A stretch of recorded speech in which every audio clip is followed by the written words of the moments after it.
Welcome to everybody. Today we have Dr. Shubhadeep Pal, who is an assistant professor, a faculty member of the Ramakrishna Mission Vivekananda Educational Research Institute. He is a neuroscientist, and we have been talking about consciousness so far from the point of view of Indian scriptural perspective, and he will highlight the neuroscientist's perspective from the modern neurosciences and what the neuroscientists think of consciousness. There was a time when the neuroscientists used to frown upon the word consciousness. I was in New York some years ago. His Holiness the Dalai Lama had called a conference, and some of the top neuroscientists, I think his name was Richardson or somebody, is one of the leading neuroscientists who is in the Dalai Lama's group, who are doing experiments on the neurophysiological changes of Buddhistic meditation. So he was telling me, even some years ago, the word consciousness is a taboo in neurophysiological, neuroscientific journals, but no more. They have learned to accept the term consciousness, and they have given acceptance, credibility to themselves, because they are conscious beings, by realizing that there is a consciousness apart from the body-mind, the neurological changes. Consciousness produces changes in the neurophysiological system, but consciousness per se is not generated by the neurophysiological reactions. There was a time they thought even mind is an epiphenomenon of matter, the pure behavioral scientists, and they being conscious, now they have realized they should give credibility to themselves by accepting consciousness as apart from the body-mind complex. So Dr. Shubhadeep Pal will highlight the idea of how the neuroscientists, through the latest researchers, have come to accept consciousness and have come to realize that there is consciousness apart from the body-mind complex. Dr. Shubhadeep Pal.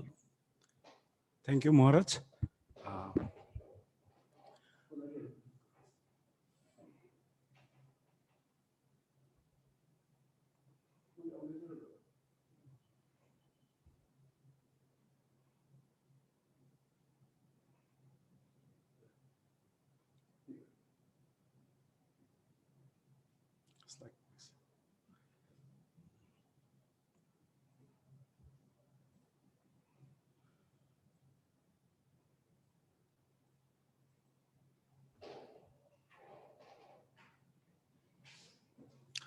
So,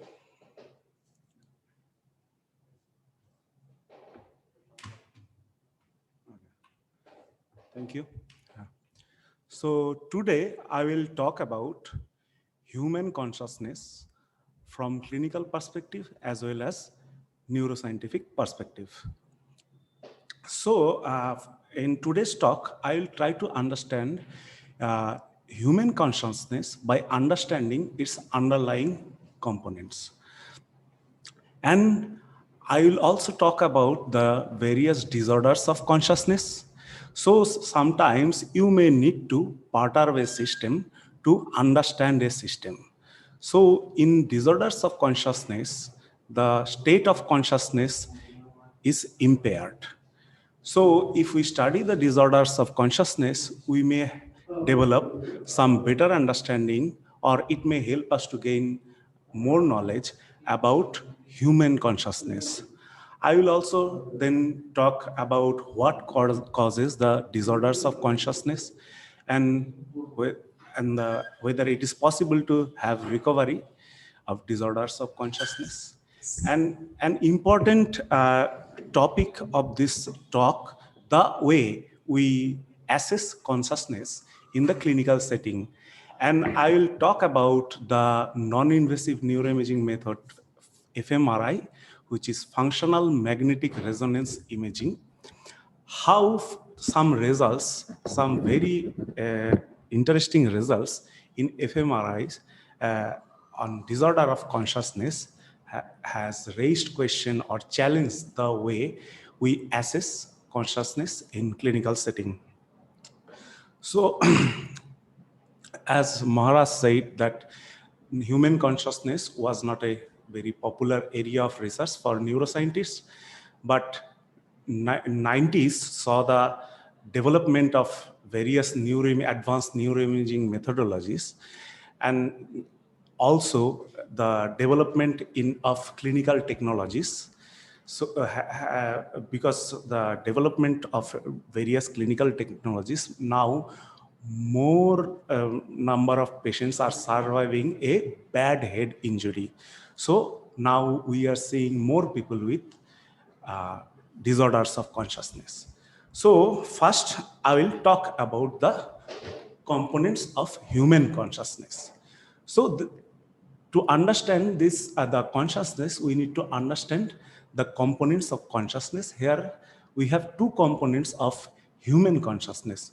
One is wakefulness, another is awareness. So if we understand how we assess wakefulness and awareness, that will better understand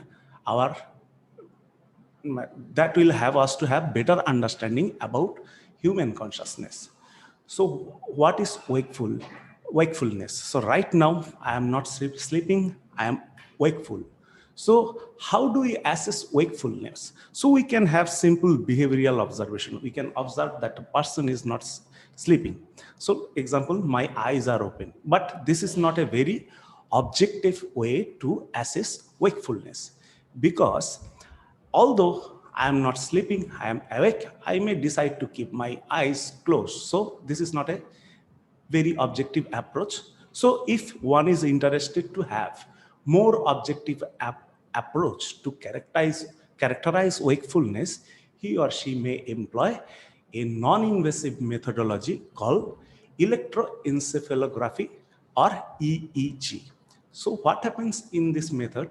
We put some metal leads on our head, and the wires are connected to these leads. So now we know that different cells in the brain communicate with each other using electrical signal. So using this setup, we can record the overall electrical activity of the brain. So we get different type of waveforms, electrical waveforms. So if you are sure about some people that they are not sleeping, they are wakeful, you can record their waveform, EEG waveform, then you can compare that waveform or those waveforms in a person of interest or in a patient to more objectively characterize wakefulness. But the another component, which is awareness, assessing that component is much more difficult and much more challenging. So what is awareness? So being aware means knowing who we are, where we are in time and space, and what we did yesterday, and our plans for tomorrow. So when I'm saying knowing who we are, I'm not referring to a deep philosophical question regarding our existence. Here, the question is very humble. And if I ask you who you are, if you can tell your name, that is good enough. Okay, so I can tell that my name is Shubhadeep Pal. And right now, I know I am sitting in this conference room of the Ramakrishna Mission Vivekananda Educational and Research Institute. I know the time, roughly know the time, and I also know what I did yesterday, and I have, of course, has some plans for tomorrow. So we will follow this definition of awareness, which is often used in clinical context, and also neuroscientists also follow. So how do we assess awareness? So I have mentioned before that assessment of awareness is much more challenging than assessment of wakefulness. So assessment of awareness requires some form of self-report. So what is self-report? Self-report, basically you report about yourself. Okay, so self-report often involves some kind of command following.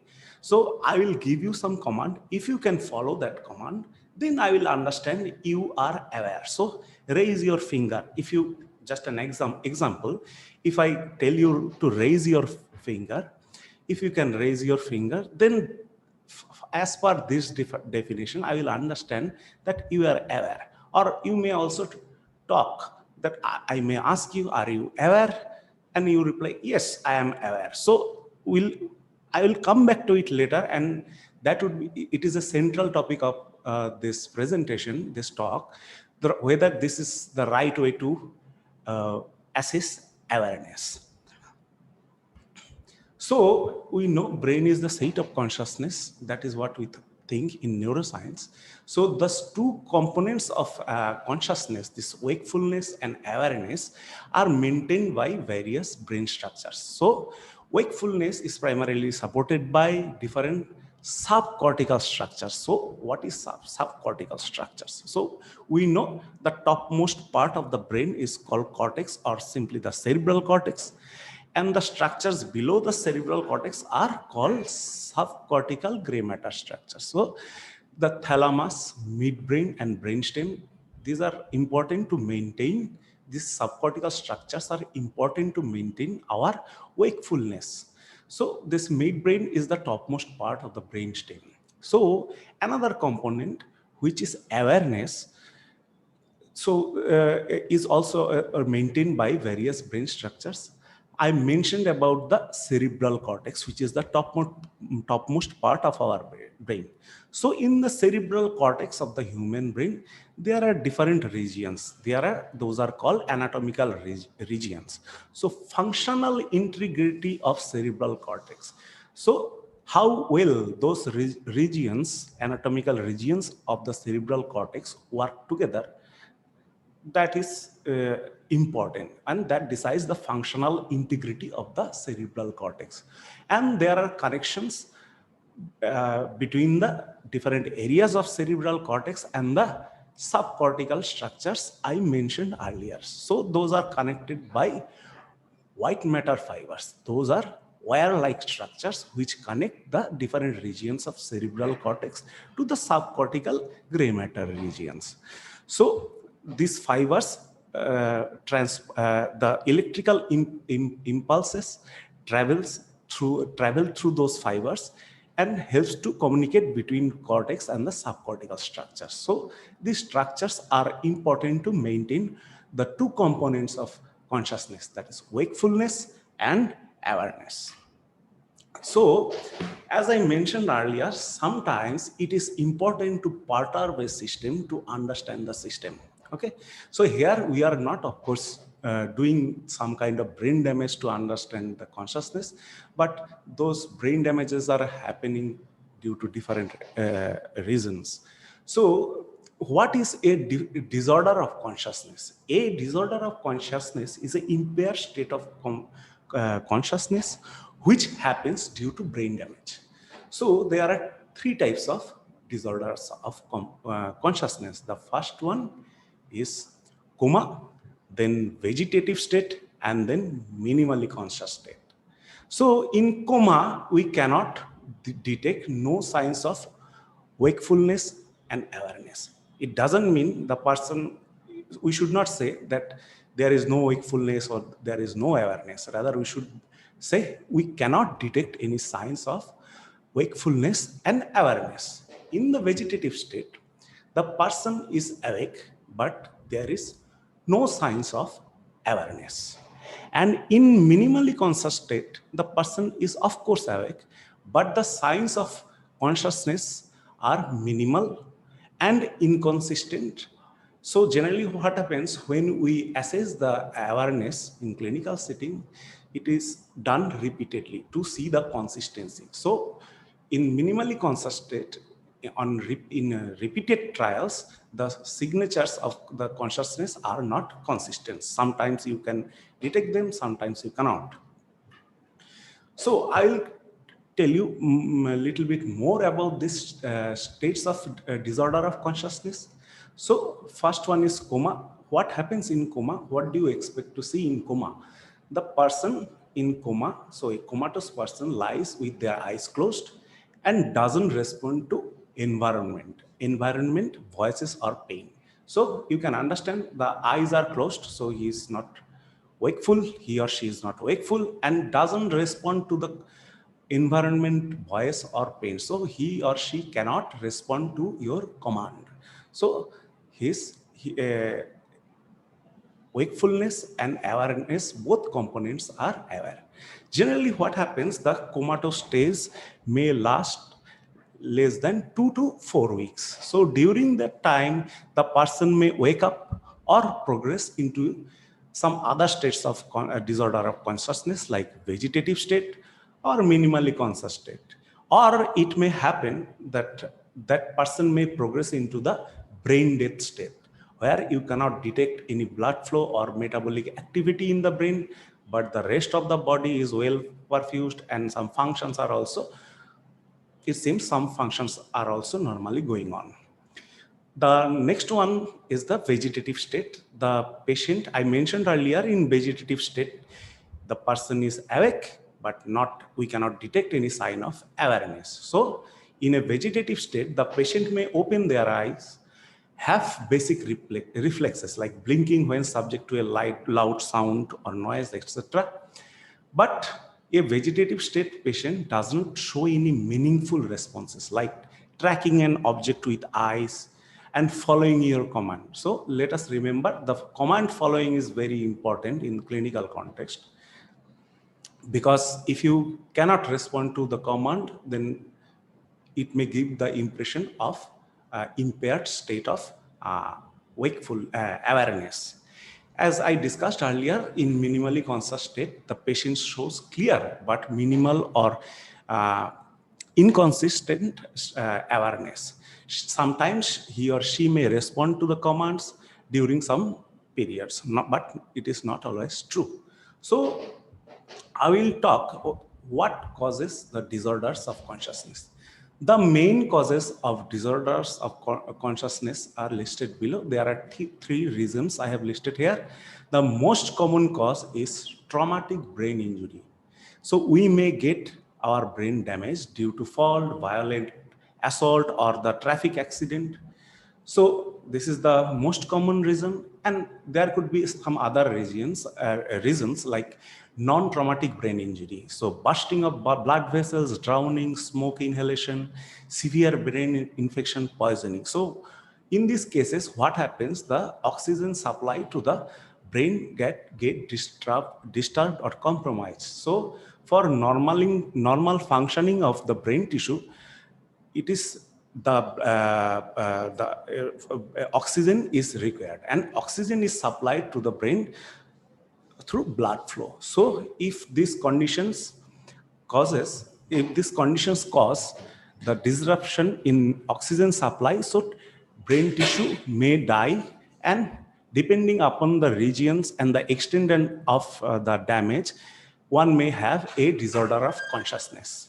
So the third reason is progressive brain damage. So this reason is also may cause disorder of consciousness. So like brain tumor, high grade brain tumor, which are highly invasive, that may damage white matter fibers and some gray matter regions of the brain. And again, the extent of the brain tumor, how much it has progressed, and which regions they have damaged, one may have a disorder of consciousness. There are also other diseases which has progressive nature like Alzheimer's disease and Parkinson's disease. So progression of diseases also may cause a disorder of consciousness. So from the clinical perspective and neuroscientific perspective, consciousness is not binary. So it is not that one person is fully conscious or fully unconscious.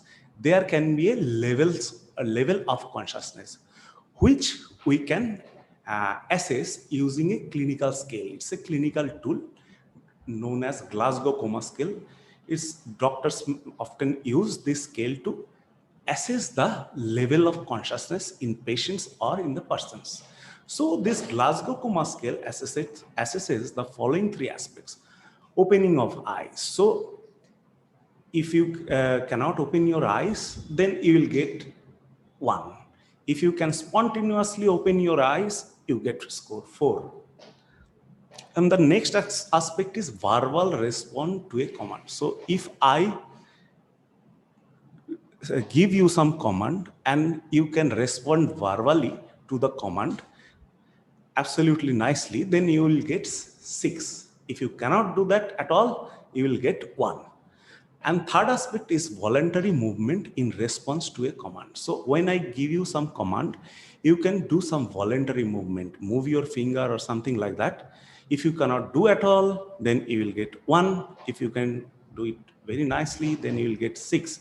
So overall, if the scores are lower in Glasgow Coma scale, that would imply that the person is in a most severe case or more severe state of impaired consciousness like coma. So if a person has higher score in GCS, the Glasgow Coma scale, that would imply the level of consciousness is higher. So a person who can do all those things perfectly nicely, he or she is supposed to get the highest score, or higher score. So is it guaranteed that a person who is in a state, who has a disorder of consciousness will regain full consciousness? No, it is not at all guaranteed. But what happens that some patients may show some signs of gradual improvement. There are only few cases where recovery of consciousness has happened after several years. Other patients remain in that impaired state for years, and many patients never recover. But if the recovery even happen after a long time of being in disorder of consciousness, one may not expect that that person will be absolutely normal and jumping around the room or something like that. Rather, it is expected that he or she will have severe disabilities. So this is a very important information, and it has huge implication in the ethical context as well. So if a patient is in a vegetative state for more than 12 months, it may be recommended to withdraw nutritional support. But I must be clear that this is not at all a routine practice, and it depends upon many factors, and it depends upon the jurisdiction, the country you are in, and also feedbacks are taken from the family members, and sometimes you need the approval from the court as well, depending upon which country you are in. But one thing is clear: if you withdraw the nutritional support, that will lead to death. But now, considering this background, let us revisit the central theme of my today's talk. So let us remember, how do we assess the awareness? So if repeated examinations yield no evidence of a sustained, reproducible, purposeful, or voluntary behavioral response to visual, auditory, tactile, that means touch, or noxious stimuli, a diagnosis of a vegetative state or wakefulness without awareness is made. So basically, if you cannot follow my command, so that could be, I may give you visual stimulus, I may ask you something, I may use some touch related stimulus, or I can give you some noxious, painful stimuli. But still, if you cannot respond, then I may come to the conclusion that your state of awareness is impaired. So we need to revisit this approach, because what if the patient has some residual cognition or even intact cognition, but unable to respond to those stimuli? So the way I want you to respond to those stimuli, you cannot do that. So in that context, I conclude that you are in a vegetative state. But what happens if the person can understand my command but cannot raise his or her fingers and respond and make me understand that she understood me? So in that case, so if we follow this approach, so there could be a potential problem of misdiagnosis. And as you know, and this can have huge conclusions, because one may decide about the future of the patient, whether the nutritional withdrawal will happen or not. And so fMRI shows very interesting results in this context, and it challenges the way awareness is assessed. So I am showing you these results from a famous paper published in the journal Science by a group in United Kingdom in 2006. So what happened?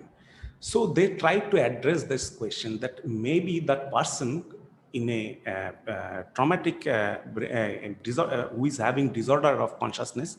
Here the specific type of disorder of consciousness they are talking about, it is called vegetative state, where the person is wakeful, but we did not get any sign of being aware. So basically he or she could not respond to the stimuli we exposed, we provided to him or her. So when here they asked few normal subjects who are not suffering from the disorder of consciousness, you can see in the panel, in the bottom panel, that they asked them to imagine they are playing tennis. So these are two imagery tasks.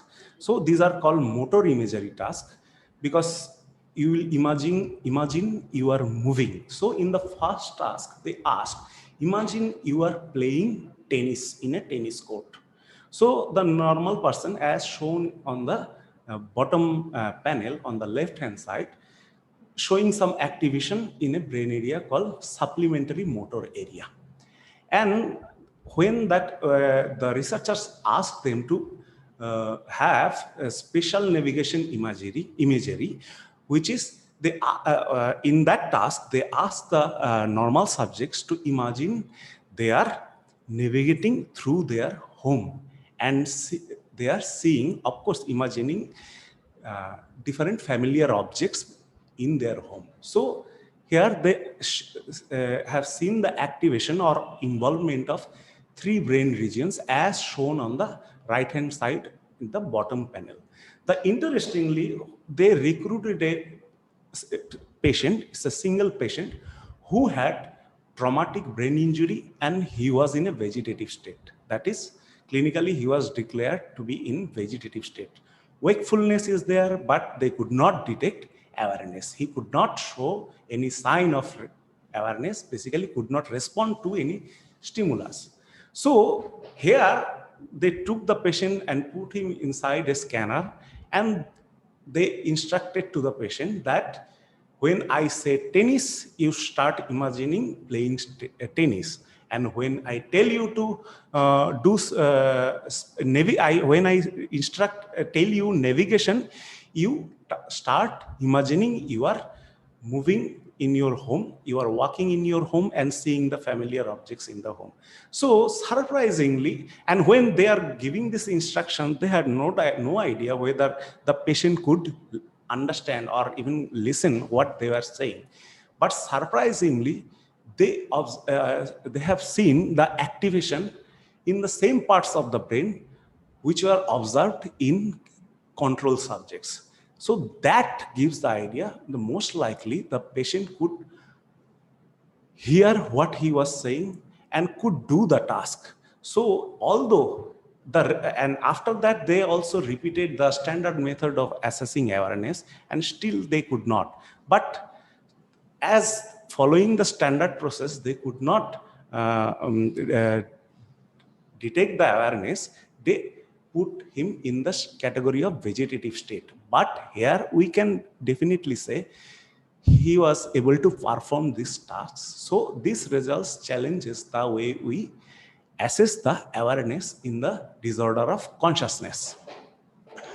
So this was a single patient. Later, the same group repeated this study on 54 patients which are suffering from who are suffering from the disorders of consciousness. Among the 54 patients, they could find out 5 patients who could do these tasks. So it gives the evidence that fMRI can detect the cognitive capacity, capacity of these patients to these tasks. So those patients who are categorized into the vegetative states, they are actually aware. So, but of course, they could not find this kind of response in all the patients who are suffering from disorder of consciousness, because it could be true that their awareness component was truly impaired, or simply their ability to listen the command was impaired, or it may happen they could listen to your commands, but the thing is that, and they were also doing the task, but uh, the signal they generated was so weak that fMRI could not detect those. So it is not the solution to all, solution to the complete solution to the problem, but it shows the evidence that we may use fMRI to detect the awareness when the traditional method cannot. So interestingly, they tried to communicate with the patients again using the fMRI scan. So that they tried to investigate whether we can get yes or no response from the patients. So they asked some biographical questions to the patient, like so they told them the name of their father and asked whether is it true or not. So if the name is true, so of course the researcher knows the correct name of the father of that patient. So if the name was true, he was instructed to uh, instructed to think, instructed to do motor image, the tennis imagery task. If the answer was wrong, then if the information was wrong, he was asked to do spatial navigation related imagery task. So on the panel, on the in the topmost panel on the left hand side, we can see the patient could correctly identify the name of his father, as a normal person on the right hand panel could do. So in the panel shown in the bottom, where they ask, do you have a sister? And the researcher know that it is not true. So he is supposed to think spatial navigation task. And he did that successfully, to convey the no answer to that question. And this is also observed in a normal subject. So patient and the normal subject in both cases are showing similar responses. So these results shows that we may be able to communicate with the patients in a disorder of consciousness using fMRI. But I must tell you that all clinical setups not necessarily may have these MRI scanners. And so one may use EEG-based setup as well. And some group has followed this kind of experiments using EEG. So the most important aspect of today's talk is that the way we categorize the disorder of consciousness, fMRIs has challenged those, and they are urging us to rethink the way we categorize awareness in the patients. So here I conclude my talk, and thank you for your attention.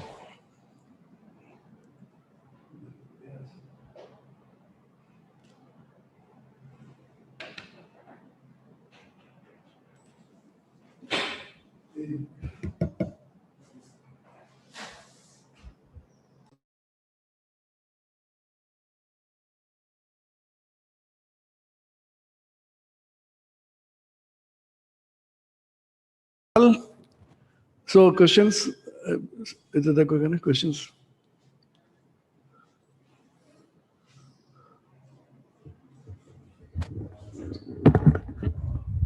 Yes.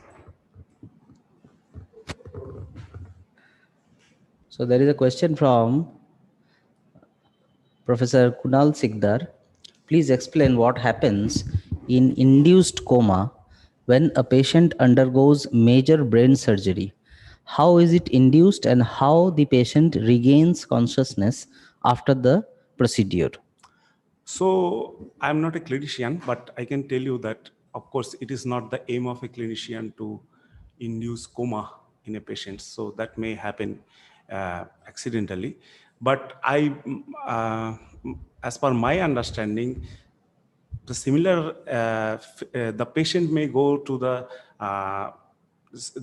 patient may remain in coma if some accident happens during surgery, or after that they may progress to in the other states of consciousness, like vegetative state or minimally conscious state. Another question from Dr. Partha Krishna Ghosh. Any report of fMRI at the time of deep meditation? Deep meditation.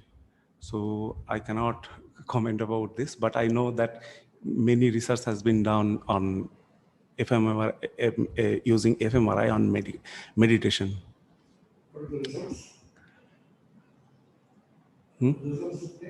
At present, I'm not aware of that. Yeah. So another question, can a person have awareness but not have wakefulness? As I am aware of what all happened in dream. In dream. Okay. So the thing is that if a person is sleeping, is he aware or is he conscious? So that's a very complicated question. So the answer could vary depending upon the which notion of consciousness you follow. So in medical perspective or neuroscientific perspective, so the question will be whether the sleep is a state of consciousness. So we'll not take that question. Rather, neuroscience will try to address it as when a person is sleeping, whether he or she is conscious. So when a person sleeps, he or she undergoes different recognized stages of normal sleep. So if the person is undergoing different recognized stages of normal sleep, and if you can readily wake him or her up, then we would say that person is conscious. So I have a question. Your Parkinson's disease disorder of consciousness you mentioned, Yeah, along with the progressive brain damage in one of the slides. yeah. But there are patients who have Parkinson's disease but are perfectly normal. They have no disorder at all of consciousness Yes. with Parkinson's. Yeah. So why is Parkinson's clubbed with even Alzheimer's? Yes. So why is it clubbed with disorder? So not necessarily all Alzheimer's or Parkinson patients will develop the disorder of consciousness. The progressive nature of the disease, so they start at the particular subsystems in the brain, and they have capability to spread through the brain.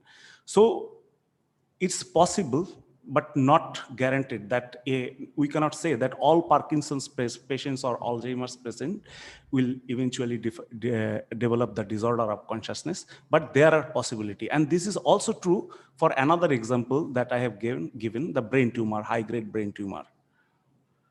No, but a person with Parkinson's can go on for years without any kind of disorder at all. Yes, so it depends upon the extent of the disease, and of course the person is having medications and which brain structures. So generally in Parkinson's, why does Parkinson's occur at all? So some type of neurons called dopaminergic neurons, they get disrupted in a particular part of the brain. So that is called substantia nigra. Okay, so Parkinson's disease starts from that. So people have used different diffusion model to predict in which way the disease will progress in the brain, the spatial extent and temporal, of course, signatures and all. Yeah. Now the Glasgow coma scale you're mentioning, Yeah. if he does not respond, he gets 1. Yeah. If he does, he gets 6. What is the magic number 6? Yes. Why suddenly 6? Either 1 or 6 is very strange. We don't normally either gets 1 or 2 Yeah. or 1 or 10, suddenly he gets, why 6? Why not 10? Why not 12? No, there are 2, 3, 4, 5, 6 also. I merely talked about the two extremes. No, but how do you scale them? See, if he responds, it is 1. If it doesn't respond, it is 6. As Does not respond, we'll have 2, 3, 4, 5. yes, so if the response is minimal, is not consistent or something, What is minimal? How minimal is minimal? so probably How do sometimes you, they may raise their hand, they may raise their finger or something like that, or not consistent. seems to be somewhat arbitrary. Yeah, these are psychological tools basically.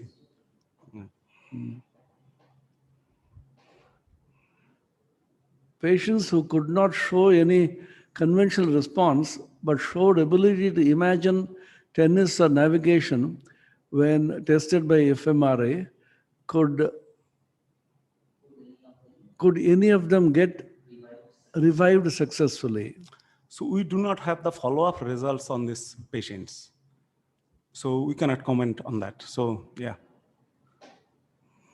Why not follow-up results? So they have not published any result to the best of my A knowledge. result is not published. Yeah. Why don't these people follow up? What kind of scientists are they? So maybe they are following up. We do not know.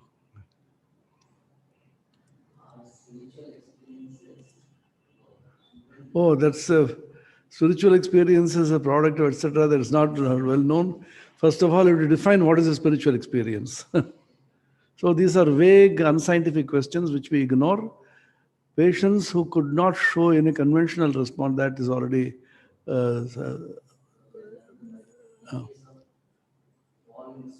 in case of fall in the sodium level in a person, his awareness is disturbed. Is this a disorder of consciousness? No, I think sodium level can be restored. And of course, sodium ion is very important for the electrical activity, to maintain the electrical activity of neuron. So, but here I would not call it a disorder of consciousness because it can be easily restored. Sometimes when a person suddenly wakes up from dream, from sleep, he is sleeping very deeply, profoundly. Suddenly somebody wakes him up, or suddenly he is made to wake up. Then for a few seconds he can't find out where he is, his space, time, etc. And it takes some time for him to come back. What kind of neural response is that? What kind of? Neural, in terms of neuroscience, because we know that he comes, it takes some time to come back to the normal state of wakeful consciousness. I do not know about What kind of neural things happen? So I do not know any study which has investigated this issue, but I think it's general orientational problem. Because the Brihadaranyaka Upanishad says that when a person is deeply asleep, he goes through some kind of hita nama nadi, etc. And then he is in a different state of consciousness in the world of consciousness. So he says, don't wake up a deeply sleeping person suddenly. So he may not be able to come back to the normal consciousness from there. So any idea of the sleep consciousness, any studies on the neurophysiology, the kind of studies which you have made, because in sleep consciousness is wakefulness or awareness is studied and proved to be not there or there. During sleep. Yeah, because we had a talk yesterday by our brahmachari, Mrunmoy, in which there are different points of view about a person is wakeful, consciousness persists in sleep or does not persist in sleep. Yes. But your description of consciousness and your measure of consciousness from the point of a neuroscience may be slightly different. Yeah. So when a person is deeply asleep, my question is very simple. A person is deeply asleep. From the point of a neuroscience, would you say he is wakeful or aware, or would you give him the GCS, will you give him 1 or 2 or 6? So the thing, so certainly when the person is sleeping, we will not call him wakeful. Okay. But the thing is that, but if you, and to apply Glasgow's coma scale, you need a person who is awake. So in this case, we cannot use those notions. But the way it is said that, so you are asking whether deep sleep is a state of consciousness, or what is the status of consciousness during sleep. But a neuroscientist will take the question differently, of course, avoid the answer actually, and say that if you, when the person is having normal sleep, I mean, he's undergoing different stages of sleep. If you can easily wake him up, then that person is conscious. So I'm not saying whether the deep sleep is consciousness state during the So deep I have a sleep. problem here with your answer. You say the Glasgow coma scale cannot be applied when a person is sleeping, only when he's awake. Yeah, That's what you said. yeah. Now, my question is, if you can apply to a person who is in coma, why not a person in sleep? Yes, but in that, So, yes. so you should find out what is the difference in coma and sleep. Of course, in coma, when you give stimulus and all those things, as try to assess, that person would not be able to do that. But In sleep, you try that and see whether he responds. Yes, in sleep, when you do that, give some loud noise or something, he will wake up. Some people don't wake up at all. So Some people, they sleeping so profoundly. There are cases Yeah. in which I couldn't hear anything. There's such a hue and cry, so much noise, I couldn't wake up. So what I'm saying is, So one may give have there been studies on coma versus sleep No, I'm from the not, point of neuroscience? It's a very interesting, yeah, of course. because how, and then what do we call swooning, murcha. Murcha, coma, sleep. Definitely studies must have been made. When person swoons, what is swooning? Okay. You lose your consciousness. That's what they say. Oh, suddenly lost consciousness, you swooned. Suddenly you become mentally upset about something, or you excessively were in sorrow, suddenly you swoon. After some time, you wake up from swoon. So temporary suspension of consciousness takes place at that time. What kind of a scale, somebody when swooning, you should immediately take that and find out how he or she responds. And Those will not be applicable, I think, because they may give us from misleading from the neuroscientific point of view, what is that state actually?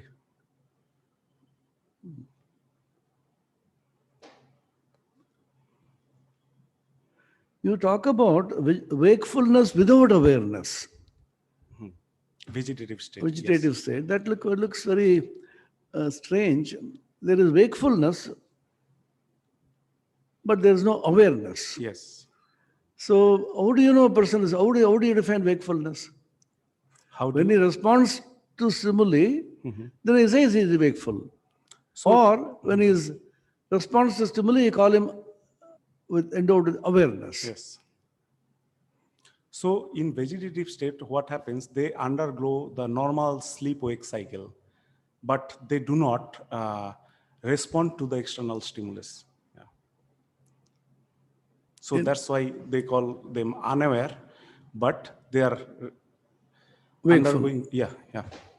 But can there be awareness without wakefulness? Awareness. The opposite. Oh. Wakefulness without awareness, vegetative state. Can there be awareness without wakefulness? So one thing we can understand from the disorder of consciousness, that some kind of independent nature of the wakefulness and awareness. So in the different type of disorder of consciousness, we talked about the existence of awareness without. Yeah, is it possible? Does it happen? Yeah. No, I'm not aware of it. Yeah. What does neuroscience say about the consciousness itself? Consciousness, from the neurophysiological, neuroscientific point of view, consciousness is a flow of neuron impulses, or what exactly is it? So neuroscience will say that consciousness has two components, like wakefulness and awareness. Though two components together define consciousness, and various brain structures support those components, and of course, and that's why the consciousness. For example, my question is it the nervous system which feels pain and pleasure? nervous The systems, feeling, emotions, is it felt by the nervous system or nervous systems helps us to feel pleasure or pain. which system feels? So, like if I give some painful stimulus to my hand, so those information will be taken by our peripheral nervous systems to our central nervous systems, Yeah. and that will inform the higher regions of the brain the extent of pain, or that it is painful stimulus or something like that. So any kind of feeling of pain, pleasure, etc., it is actually a neurophysiological or neuroscientific phenomenon, or Yes, certainly, because the electrical impulses are passing. for example, we talk about muscular pain. It's a very common term. Yeah. I have a terrible back pain, and they say, "Oh, the doctor says, no, it's nothing. This is a muscular pain. Okay. Don't come to me a neurophysiologist or a neuroscientist. You can go to an orthopedic physician." Yeah. So what is muscular? Muscular pain is also all pain and pleasure is felt by the neurological system only. So, probably, I'm not a doctor, but in case of muscular pain, probably, so if you can take care of the muscle or give proper medicine to remove the reason of the pain from the muscle, then no longer the neurons associated with the muscle will send you the signal. So ultimately, it's the neurons which carry the Yes, sensations. Exactly. Nothing else. Yes. And what is the basis of memory, which the memory is actually carried by the neurons only? Yes, of course. Because the wakefulness and awareness, etc., they're very much related to the memory. You didn't speak much about the memory aspect. Response to stimuli, response to external commands, etc., is one thing. And then you once mentioned about his remembering his father's name and sister's name, etc. So recalling from memory, is that also a play of consciousness, or? So in the context of awareness, that memory is important, right? Because I can remember my name, I can remember my father's name and all those things. And there are specialized circuit in the brain. So hippocampus is one of the important one of the important members of the circuitry, which helps to processing of memory. Yeah. So keenness and awareness is not exactly related to the keenness of memory. There are some people who are extremely aware, very keen, etc., but they can't remember. Okay. They can't recall quickly. There are some people who quickly recall, but Not aware. they are not so consciously aware of things, etc. Okay. So what is the relation? How does memory operate in the brain? How is memory is interfering with our consciousness, you are saying? Yeah. So I have not come across any example where this has been addressed. Because in Vedanta, we talk about the antakarana. Consciousness is related to the antakarana. I'm not talking about the supreme consciousness and all that, the spiritual thing. Consciousness, the antakarana, the inner organ, which we normally call the mind, is supposed to be divided into four functions. One is called the manas, the second is called the buddhi, the third is called the chitta, and the fourth is called ahankara. Manas is that which oscillates between do's and don'ts. Should I do this? Should I not do this? So do and don't, oscillating with back and forth, this is called the function of the mind, manas. And deciding, yes, I shall do this or shall not do this, this is called the buddhi. And that part which remembers memory is called the chitta. And the fourth one, which feels the I, is called the ahankara. Now, what is is it possible to have any kind of parallel to these 4 and from the neuroscientific point of view. For example, suppose you feel I, the subject which is saying, what's your father's name, what's your, etc. Yes. So can he, this self-identity, the sense of I, whether he feels or does not feel, Okay. is it possible to test that? And so which is the part of the brain which actually has this idea of I from the neuroscientific point of view? So these are deep philosophical questions. Not philosophical. See, the sense of I which we feel actually, everybody feels sense of I. Yes. Yeah. Which is the portion of the brain, not the mind or the philosophical antakarana and all that. So if Physiologically, neurophysiologically, neuroscientifically, what is that part of the brain which feels the I? Is it overall in the brain or? so if you so how do I answer the I? So what I means? So if I means very simple notion that I know my name is Shubhadeep Pal. Okay, so that's a very simple way to say. So, but I can remember my name, or I can also remember my relationship with the close kin. So that memory part, I guess, will be an important. At least it will have some contribution in it. The memory, yeah, memory part in the I. Yeah. There is a question about the difference between a sleeping state and the unconscious state, symptoms of consciousness, the wakefulness and the awareness. What is consciousness? To what extent is voluntary? To what extent it is not? I don't understand the question clearly. But the questioner also understood, I don't know. Symptoms of consciousness are wakefulness and awareness. Not symptom, they're two characteristics. Then what is consciousness? I don't know. Together define consciousness. I would These say. two together define consciousness. That's what you said. From, of course, this is only for, You said to what extent it is voluntary. What does it mean? I don't know. I don't know. There's no question of voluntary or involuntary. Because consciousness is consciousness. Either you are conscious or you are not conscious. You can't be voluntarily unconscious. No, let me be unconscious now. You become suddenly unconscious Yeah. in spite of yourself. So thank you, Dr. Shubhadeep Pal, Thank you, Maharaj. for an interesting discussion and trying to raise several questions which couldn't be answered by neuroscience. Yeah. Because consciousness is a great mystery, which neuroscience is a baby trying to explore into consciousness. And our ancient rishis, Vedanta, etc., they went deep into consciousness and went to a totally different level. So these two at some point should somehow match. So we're extremely thankful to Dr. Shubhadeep Pal, assistant professor here in our university, a neuroscientist understanding of consciousness. Tomorrow, who is doing the talk? Do you know? Probably Dr. Ravindra will.